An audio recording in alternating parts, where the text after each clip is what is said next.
I was halfway past the pawn shop when something in the window made me stop so fast the guy behind me swore. There, under the fluorescent lights and behind the smudged glass, was my grandmother's ring. Same slightly crooked prongs. Same worn-down gold band. Same tiny scratch on the side where she'd once caught it on a church pew.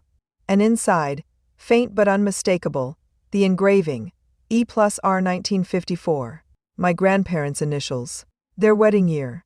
I pressed my face to the glass.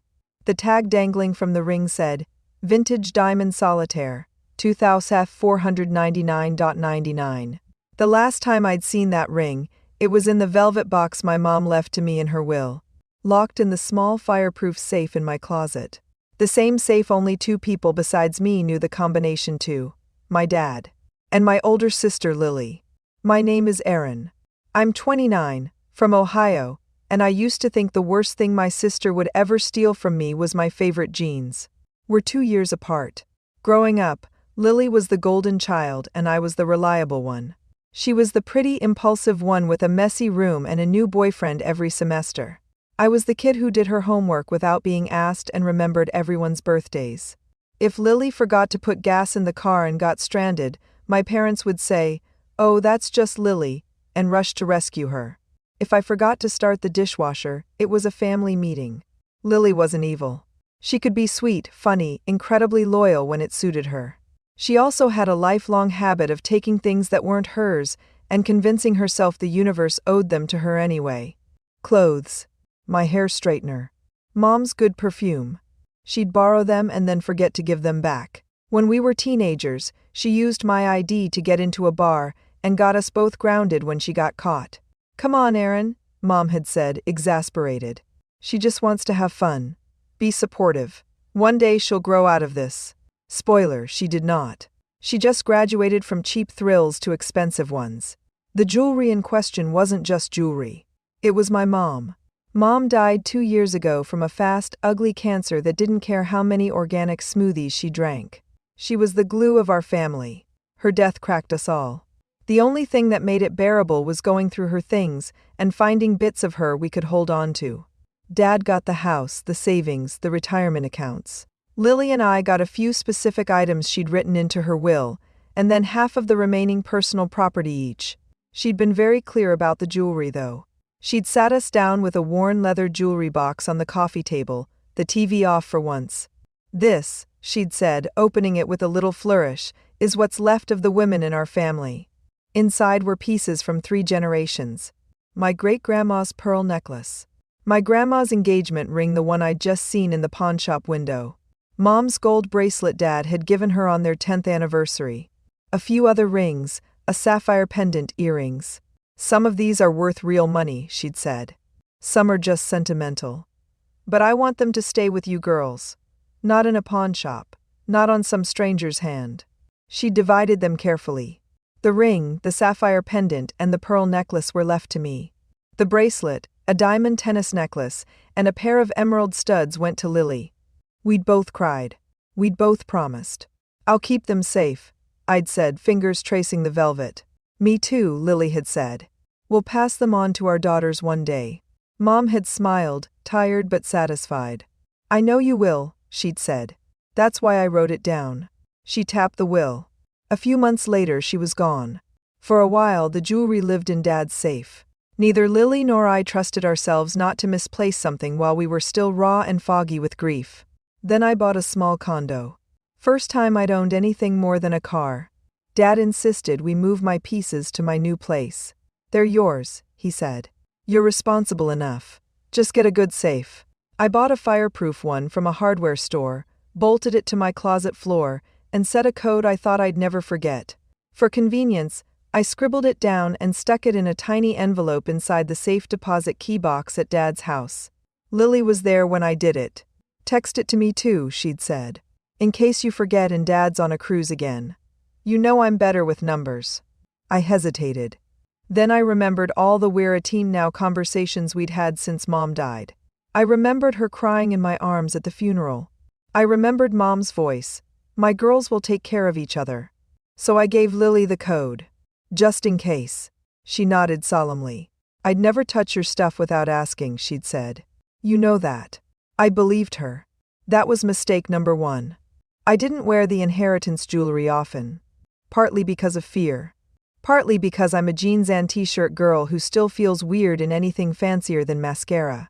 But on special occasions, weddings, my promotion dinner, my first Christmas after Mom died, I'd open the safe, breathe in the faint smell of her perfume on the velvet, and choose a piece. The pearls for my friend Jenna's wedding. The sapphire for a big presentation at work. Grandma's ring when I needed courage. Every time, I put them straight back in the box afterward. Locked, code double-checked. Maybe that's why it took me a while to notice they were gone. The day I found out, I was getting ready for a date. Not just any date, my first date with someone I'd actually been excited to meet in months. His name was Chris. We'd been talking for weeks. He liked old movies and bad puns. He'd asked me to dinner at a nice restaurant downtown. Tasha, my best friend, said, "Wear Grandma's ring. It's good luck. And if he's a jerk, you'll at least feel expensive while you leave." So, an hour before he was due to pick me up, I went to the safe. I punched in the code. The little light turned green. The door clicked open. The jewelry box was there, right where it always was. I pulled it out, humming along to the playlist in my bathroom. The velvet felt a little lighter. I opened the lid. At first, my brain refused to process it. The indent where the ring usually sat was empty. So was the spot for the sapphire pendant. The pearls were gone. My heart stuttered. I took everything out. Checked under the little tray. Shook the box. Nothing. I checked the safe. Behind the papers. In the corners. Nothing. I sat on the closet floor, breathing hard. Maybe I'd moved them. Maybe I'd been scatterbrained one day and put them somewhere safer. My apartment suddenly felt too small and too big at the same time. I tore the place apart. Every drawer, every purse, every jewelry dish. 30 frantic minutes later, my closet looked like a crime scene. The jewelry was nowhere. My date became an afterthought. I texted Chris an apology about family emergency and sat there on the floor, phone in my hand, numb. The first person I called was Dad. "Did you borrow any of Mom's jewelry from my safe?" I asked carefully. "No," he said, confused. "Why? Is something wrong?" "Some pieces are missing," I said, trying not to cry. "The ring, the pearls, the sapphire. I can't find them." He went silent. "I haven't touched your safe," he said finally. "I wouldn't. Have you asked Lily? Maybe she." I didn't let him finish. Because in that instant, a memory flashed. Lily 2 months earlier at my place. "I'm meeting some clients of Jake's for dinner," she'd said, twirling in front of my mirror in a new silk blouse. "I wish I had something nice to dress this up. Your stuff is so boring." I'd laughed. "You can borrow a pair of earrings," I'd said. "Nothing from the safe though. I'm paranoid." She'd rolled her eyes. "God, you're uptight," she'd said. "Mom would want me to enjoy her jewelry too, you know." I'd changed the subject. After she left, the safe was closed, but I hadn't checked the contents. Not really. Now, the hairs on the back of my neck stood up. I called her. She picked up on the second ring, sounding breathless. "Hey sis," she said. "What's up, where are you?" I asked. "At Target," she said. "Why, have you been in my safe?" I asked. She laughed. "Random," she said. "No, because Grandma's ring and Mom's pearls and the sapphire are missing," I said. "And you're the only person besides me and Dad who has the code." She went quiet. Then scoffed. "Oh my God, Aaron," she said. "You lost them and now you're accusing me? That's messed up." "I didn't lose them," I said. "I took them out for Jenna's wedding in June, put them back myself. Now they're gone. Stuff gets misplaced," she said. "Maybe your cleaning lady moved them." "I don't have a cleaning lady," I said. "Well, sounds like you need one," she snapped. "You always did have a clutter problem." The gaslighting kicked in fast. She was good at it. "Lily," I said, trying to stay calm, "I'm not saying you stole them. I'm just asking if you borrowed them. If you did, just tell me." "We can figure I didn't take your jewelry," she snapped. "Why would I? I have my own. Mom left me the good pieces, remember?" That landed like a slap. Because it was half true. She had gotten the flashier stuff, the tennis necklace, the thick gold bracelet. She'd gloated a little about it too. "Guess Mom knew I'd actually wear them," she'd said with a smirk. "You'd just hide them in a box." I swallowed the hurt and pushed on. Okay, I said. If you didn't, then I'll file a police report for theft. I'll need to list you as someone with access to the safe, that's all. Silence. Are you seriously threatening me with cops right now? She said quietly. I'm not threatening, I said. I'm just telling you the process. The pawn shops will need a case number if anything shows up. Pawn shops? She echoed. Yeah, I said. That's where stolen jewelry usually ends up. Another long pause. I have to go, she said abruptly. Jake's calling. Don't do anything until we talk, okay? She hung up. I stared at my phone. Something in my gut told me she wasn't going to call back. I was right. I didn't sleep much that night. I kept getting up, opening the empty jewelry box, and closing it again like the pieces might magically reappear. By morning, the grief had turned to something else.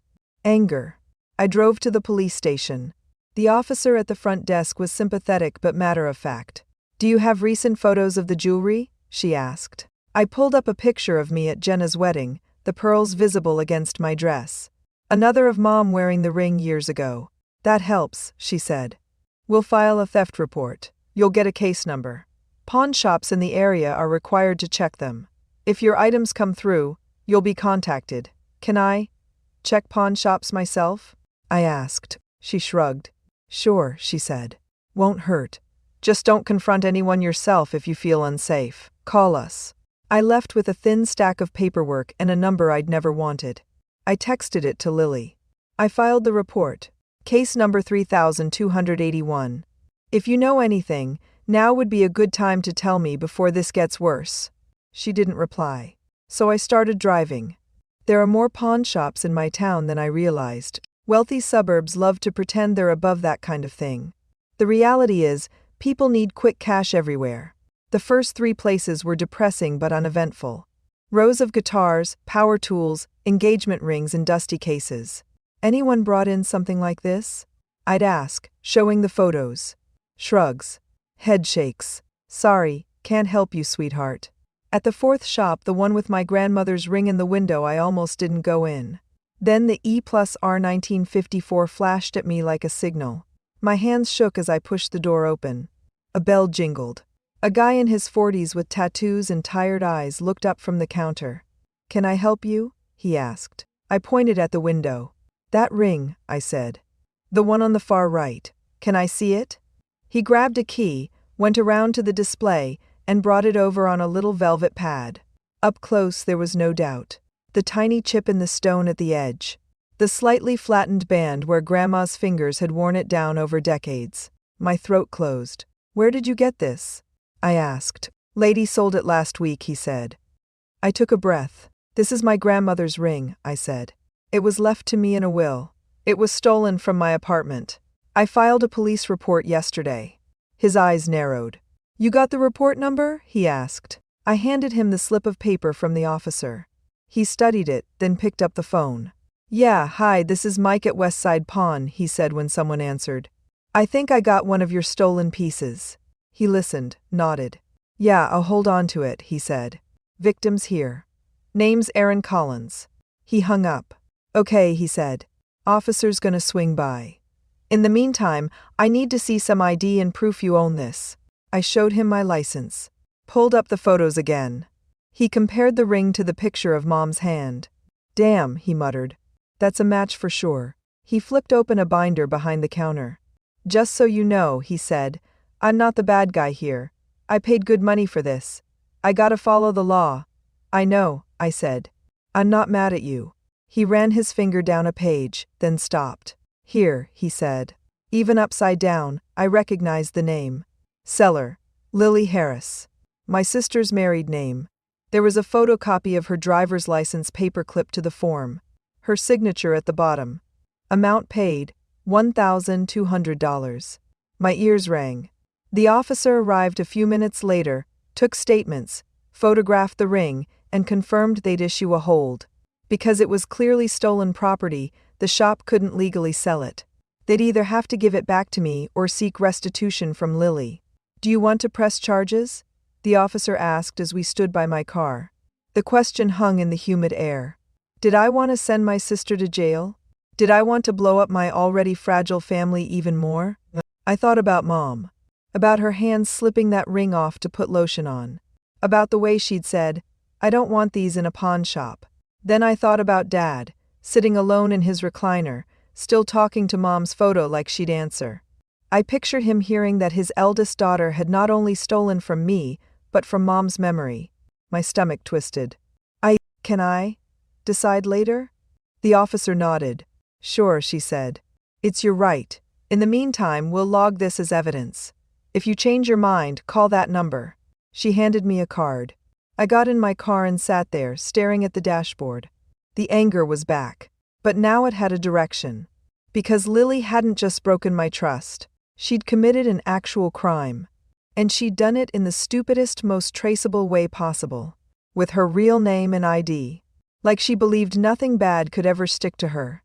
For the first time since Mom died, I didn't feel like the little sister cleaning up Lily's mess. I felt like someone holding a match over a very dry bridge. I didn't know yet if I wanted to light it. But I knew who needed to see the tinder. Lily's husband, Jake, had always believed she could do no wrong. They'd been together since college. He's one of those nice guys who thinks loyalty means never questioning anything his wife does. When she overdrew their joint account to buy a designer bag, he blamed the bank. When she forgot to pay the electric bill and their power got shut off, he ranted about the stupid utility company not giving them enough warnings. Anytime I'd gently mention Lily's habit of stretching the truth, he'd get defensive. She loves you, he'd say. She's just under a lot of stress. Don't be so hard on her. He'd also made pointed comments about the inheritance. You got lucky, he'd joked once at a barbecue. You and Lily both hitting the jackpot with your mom's jewelry. Some of that stuff is worth more than my car. I'd laughed awkwardly. It's not about the money, I'd said. It's about family. He'd nodded, sipping his beer. Of course, he'd said. Lily would never sell that stuff anyway. It means too much. I decided not to press criminal charges yet. Instead, I wanted Lily to face consequences closer to home. Consequences she couldn't spin as Aaron being dramatic to our relatives. I picked a battleground I knew she couldn't dodge: Sunday dinner. Every few weeks, Dad would insist on all of us getting together at his house. He'd cook too much food, put on old Motown records, and act like we were still kids fighting over the last roll instead of adults avoiding eye contact over grief. I told him I'd be there. I didn't mention the pawn shop. I did, however, bring an envelope.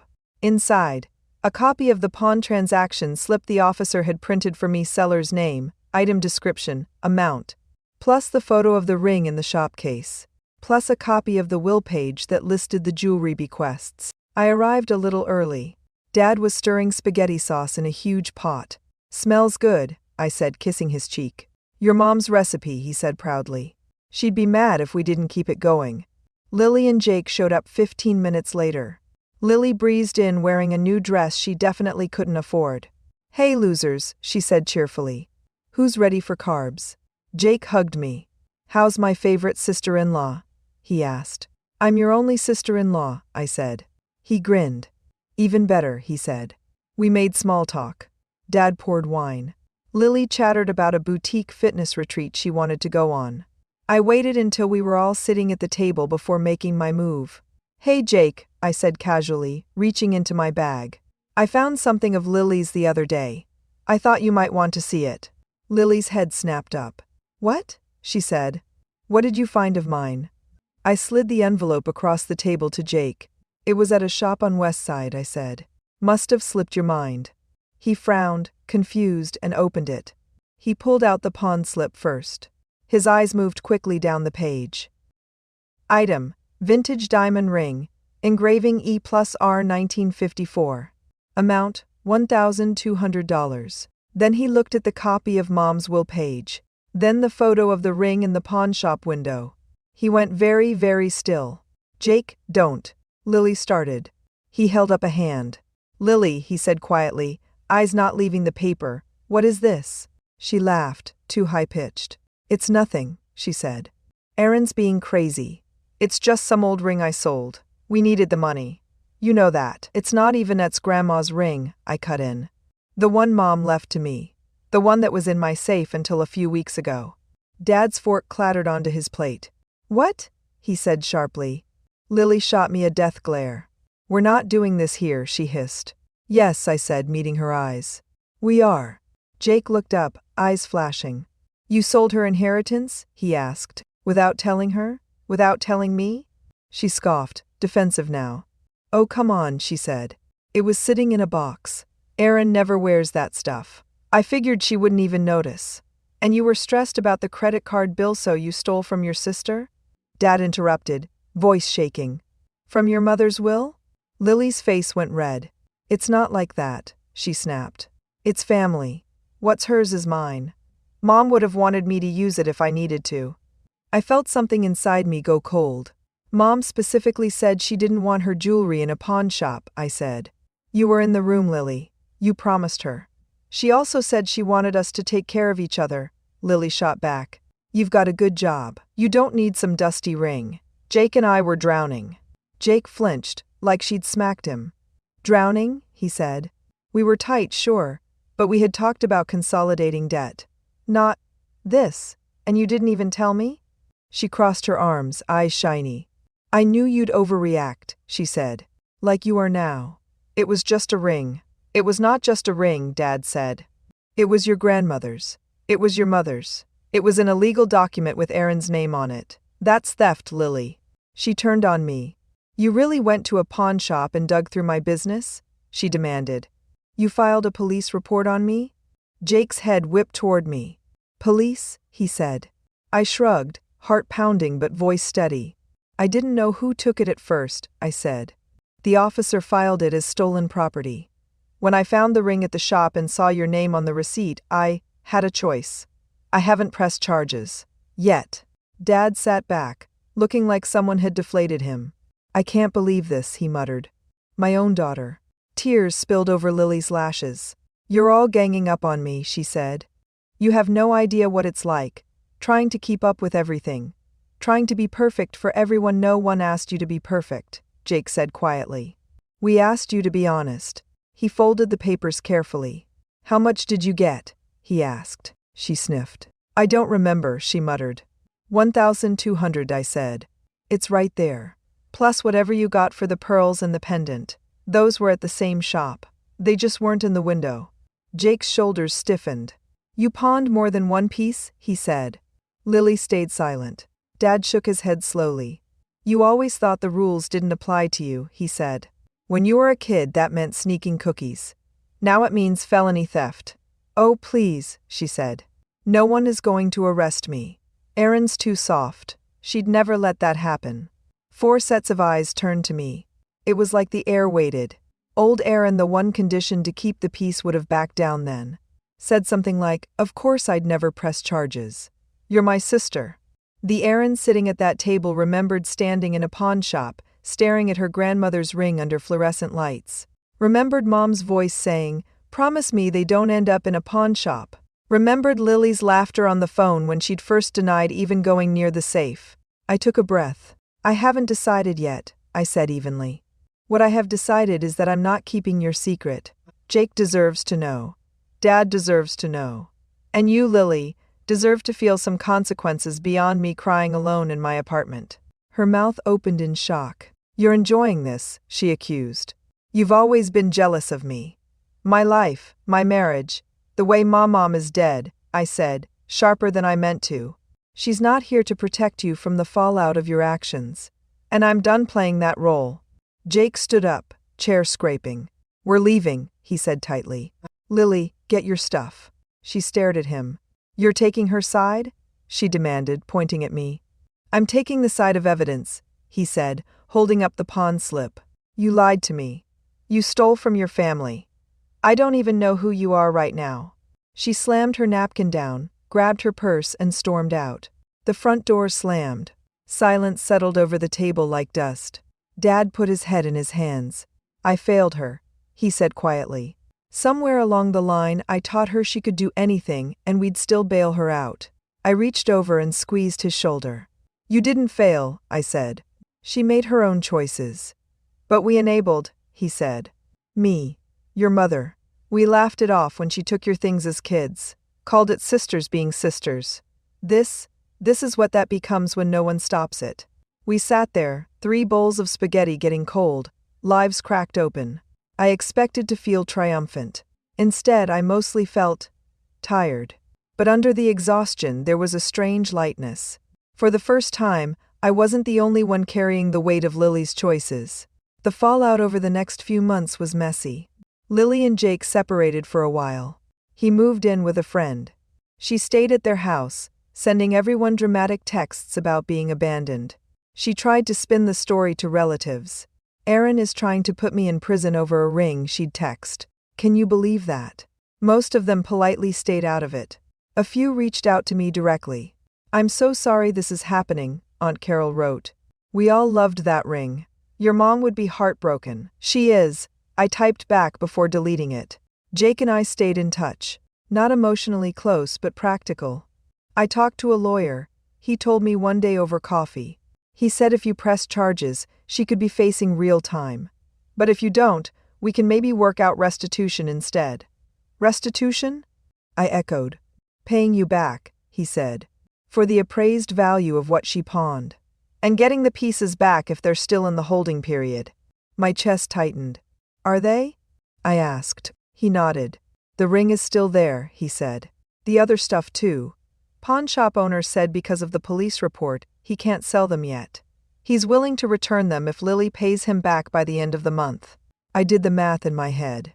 We'd have to come up with a few $1,000s. Money Lily didn't have. Money I technically had but refused to use to buy back my own stolen inheritance. Jake seemed to read my mind. "I'm taking it out of our joint savings," he said. "The emergency fund. Because this is an emergency, even if she caused it. Then she can spend the next however many years paying me back. I'll get it in writing." He gave a humorless laugh. "Consider this her tuition in Consequences 101, he said. I swallowed hard. "Thank you," I said. "You don't have to do that." "Yeah," he said quietly. "I kind of do. I promised your mom I'd look out for you too. Guess I dropped that ball." We got the jewelry back. All of it. The ring, slightly worse for wear but intact. The pearls, tangling around each other in a plastic bag. The sapphire pendant, still beautiful. Holding them again felt like breathing after weeks underwater. I took them straight to a different bank and rented a safety deposit box. This time, the only names on the access list were mine and Dad's. No codes written down. No just-in-case texts. Lesson learned. As for the legal side, I made a decision. I chose not to press criminal charges. Partly for Dad. Partly for me. I didn't want to spend the next year sitting in courtrooms reliving the worst parts of my family story. But I did insist on something else. A signed civil agreement. With the help of Jake's lawyer friend, we drafted a document.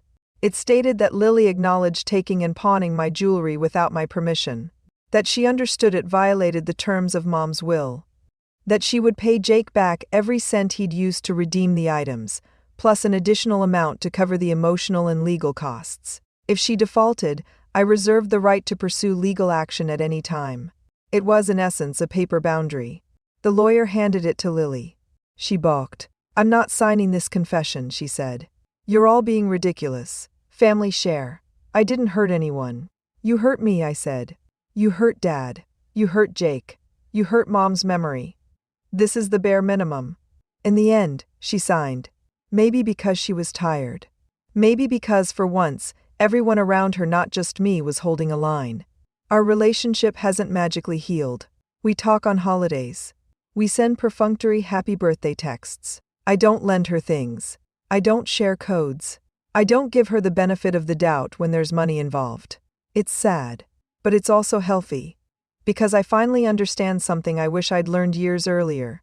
Forgiveness doesn't mean giving someone more opportunities to hurt you. Sometimes it means letting go of the fantasy sister you thought you had and setting up strong enough boundaries to protect the life you're building without her. The ring lives in the safety deposit box now. I don't take it out often. But sometimes, on the anniversary of Mom's death or on a hard day, I go to the bank, sit in that little private room, and slip it onto my finger. I imagine her there, making some corny joke about how I inherited her thighs and her bad taste in men, but at least I also got something sparkly. I imagine her watching what happened and saying, "Took you long enough to stop covering for your sister." And then I imagine her approving of what I did with that pawn slip. Not using it to destroy Lily's life, but using it to finally force everyone, including Lily, to see the person she'd become. My sister stole my inheritance jewelry and pawned it. She signed her name on the paper, smiled for the pawnbroker's camera, and walked out with cash in her wallet and no guilt. So I put that receipt in an envelope and slid it across a Sunday dinner table to the one person who still believed she could do no wrong. And in that moment, watching Jake's face as he realized what she'd done, I knew two things. I was done being the only one who paid for Lily's choices. And I was finally, truly, in possession of what Mom had really left me. Not just her jewelry, but her backbone.